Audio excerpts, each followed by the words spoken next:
Hi, this is Seth from Hiking with Your Honey.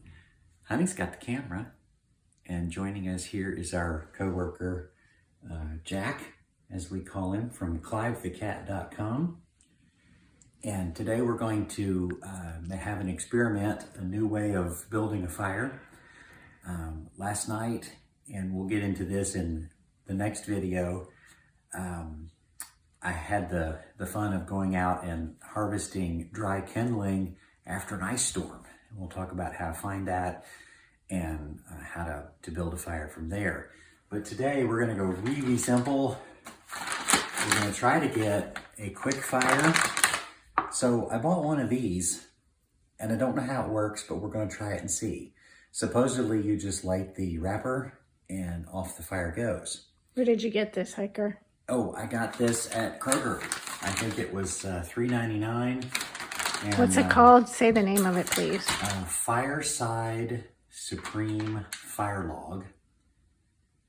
Supposed to be cleaner than wood, which I'm not sure how that works.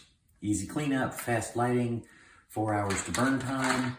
And it says here that, well,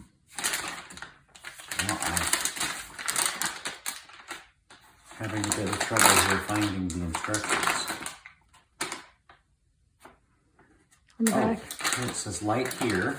It's got a couple of arrows. You can see the arrow on the bag.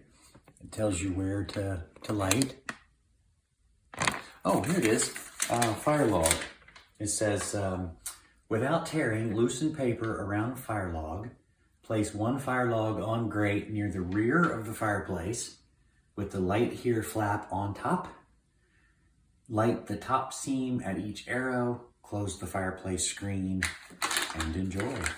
All right, so we got it loose here. I'm gonna get it centered up in the bag. So we got as much paper on either end. And we're gonna head in for the fireplace. Now, right now, nothing's hot, so I've got a pair of leather welding gloves here that I keep handy that just, you know, if there's a lot of hot going on, I've got to rebuild a fire. We'll talk about that some more a little later. And so we don't have to worry about these being hot. But these pieces here, the springs, they don't hold the heat very much. And so you can almost always grab those. I still reach up and do one of these numbers just to make sure before I get a hold of it, and then push the screen back. Now I'm gonna open the flue because we don't want the house full of smoke. So on this fireplace, the flue handle is here in the front, and if you push it all the way to the right, that's how it works on this one. But I had to stick my head up in there to learn to be sure. I'm not sure they're all universal. Talk about how you were able to tell what was open. Oh, when you use the method of sticking up your head, what are you looking for? Okay, inside, there's something about the size of a pot lid, and when it's closed, it's flat like this, and when you turn the handle on, you turn this handle here, it causes that lid to rotate. So you want it in the rotated position so that you can look up the chimney, so the smoke's got a place to go. Because if it's this way, the smoke will still get up around the edges, but it'll eventually pour out into the room, and you'll blacken your ceilings and it'll be hard to breathe. So Okay. You've got to get that open in this position. So we rotate that pot lid sized piece of metal that seals, because in this chimney we've got, it's a 3-inch double or triple walled pipe. And so that lid covers the bottom of that quite nicely. All right, so I'm gonna set this as far back as we can get it because our grate is rusted off and the back pieces of it are gone. I'm going to take that log out in front. And so, oh yeah, let's get this piece of cedar out of here.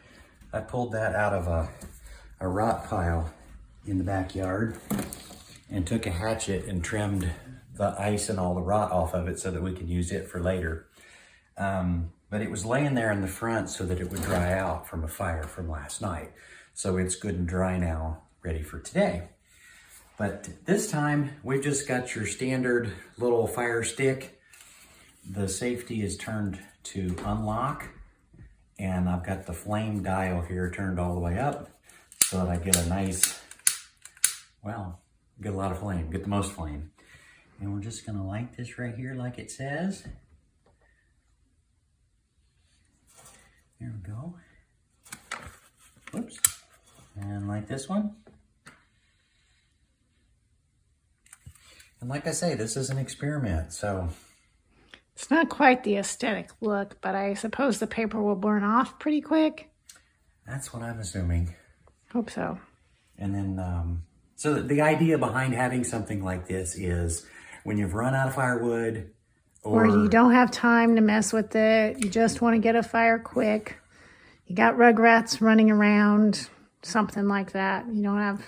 Or you want something steady that will burn for a number of hours while you're having dinner. Yeah. This is supposed to burn for 4 hours. So, you know, if that's true, this will be a perfect way to solve that problem. Because when we were building the fire the other day, we had lots of, you know, Seth would go back to get some coffee or some food, and the fire would be out, you know, because you kind of have to tend a real fire for a while till it gets going, and you don't know if, even if it looks like it's going for a minute, it may not really be going if it's just logs. So it looks like this is going to burn off real nice, fast. No, it's just unwrapping. It's like a taco now. It's curious that the paper is away from the log. Wondering if it's burning hot enough to actually set the log on fire. Well, there on that end, you see a little bit of flame is on the log itself. It's starting to get to the log now.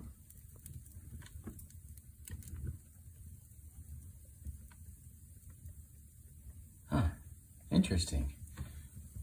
Well, we'll know here in just about 60 seconds because all the paper will be gone, whether or not the log itself has lit. Any idea what they make that out of? The log? Uh-huh. Nope. Me neither. But you can see it doesn't quite look to be the roaring fire. No, not at all. I wonder if it's because our grate is so wide, the paper is all falling away from the log. Oh, how far apart the tines are? No, maybe. They make these in all price ranges. My goodness, some of them were like $8 a piece. Oh, look, it's lit on that end. Mm-hmm. And on this end too. And some of them like are made by Yankee Candle and are supposed to smell really good, like pine. You learned a tip yesterday about putting something underneath the grate. Maybe talk about that. Oh. While we're waiting. We have, we're in a new house, and this fireplace is new to us, and we've been working on it. I had to do a replacement. We had to replace the refractory wall in the back because it was in several pieces. And another part of the fireplace that's broken is the grate itself. The middle three support pieces of, I don't know, I guess they're steel. They're gone in the back. They're broken through. And so whenever you try to build a fire, it caused me to have to manipulate it a bit because there's no foundation. It would all fall through. So I learned to take a log that was as thick as the distance between the bottom of the fireplace floor and the top of the steel pieces that go across and make the grate. So it would kind of fill in that hole in the back, and then I could build the fire on top of it. And it worked pretty good. It was a good adjustment until we can buy another grate. And had we done this with this log would probably all be covered in flames right now because the paper all separated from the log and burned off. That's true. It fell to the back down in that hole. And had it not separated that way. And that's why the instructions said to put the log on the back of the grate, which we did, but our grate's broken. And then the So it wall doesn't would have go- held the paper up too Yes. had we pushed it to the back. Yes. But now it looks like some of that, the flames are coming up slowly in the back. Mm-hmm. So yeah, maybe we need to get a new grate, honey.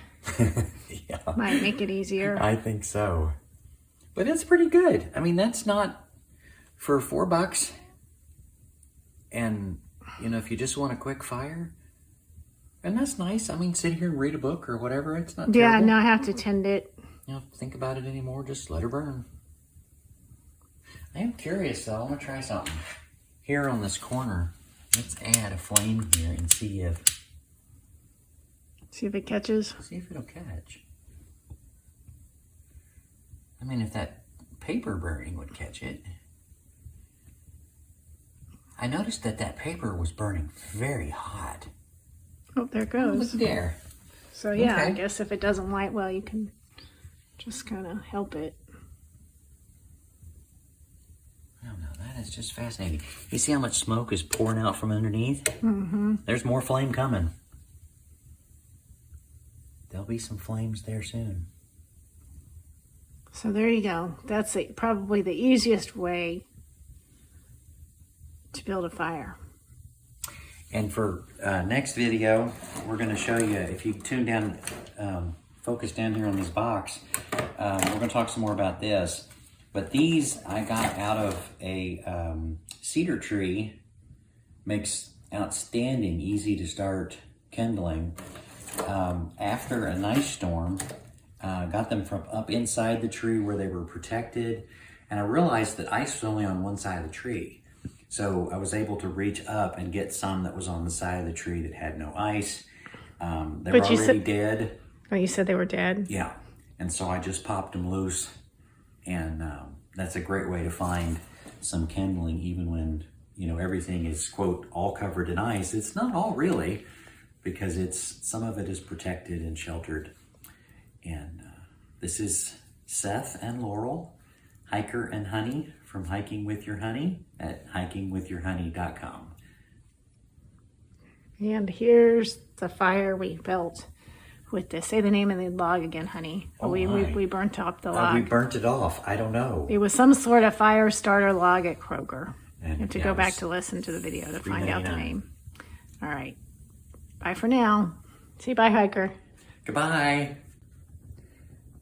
All right, we've let it burn now for 18 minutes, and you can see that it's fully engulfed in flame. It's actually a beautiful fire. And we'll come back and let you know how long this one actually burned. Here's an update of what it looks like 2 hours later. Would you say, honey, that that's about as bright as it was on the first few minutes?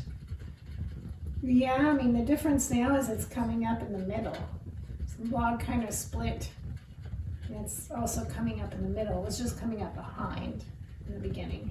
So it's actually like more a fuller looking fire. Yeah, and I like it because it looks more like multiple logs, even though it started out just as one, which is more how a traditional fire would be. Sure, I see what you're saying. Okay, we'll check back, see how it looks further along. It's been almost 3 hours now, and I want to point out what happened about 10 minutes ago. It rolled off of our broken grate and fell into the ashes in the back. It's important for me to point out, I think, for this type of burning, even though this chimney has tremendous draw, and that's why it's still burning. There's still enough air flowing into the chimney from the front, from the sides, and up the chimney that it's still burning even though there's no air underneath it. But I'm concerned that it's going to go out. So I'm going to go ahead and open this up and test the screen for heat. It's not that hot, so I'm just going to use my hands. And then we have this really cool tool here that I'm going to use to pick this up with. It looks like... Clamshell.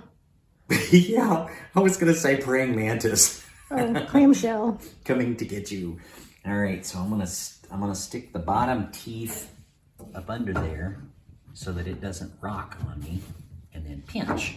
Oh, it's kind of soft. And I'm gonna set it back up on the grate and release the pinchers, slowly slide them out of the way. And the reason I did that is so that the air will flow up underneath. That's interesting. It's a very soft, squishy something. I don't know what material that is. Oh, went out. And it went out. That is fascinating. So we killed it when we moved it. I guess we killed it. Okay, so don't pick it up in the middle. Evidently, don't squish it. Well, let me put some fire back to it and see if it can be revived? Yep. How about that? It got too much air. Maybe. And it's still quite hot. Oh, now you see that flame? Did you see that shoot up through there? That flame dance? Look at that. There it goes. It's like the vapor is burning. What is that all about? But this is 3 hours, and we're still playing with this $4.99 log from Kroger. And we'll tell you how the rest of it turns out. But this is the 3-hour mark.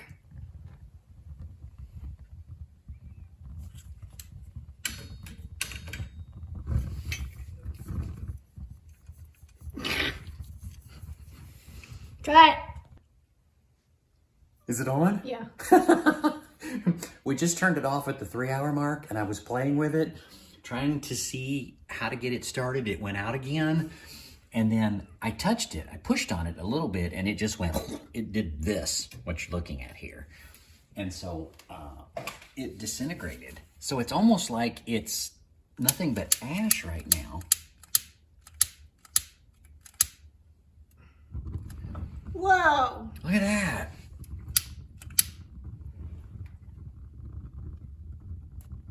Oh, spark flew out. Yeah, look out for those. Oh, that is so hot. I can't get up there very close. Ow, to get my hand out of the way. Man, is that hot. Yeah, don't touch it, baby. Okay, so we'll see how much longer this burns. Wow. So I guess the moral of this story is when it goes out, don't necessarily despair. It may not be out. Handy dandy, click, click, and back it goes again.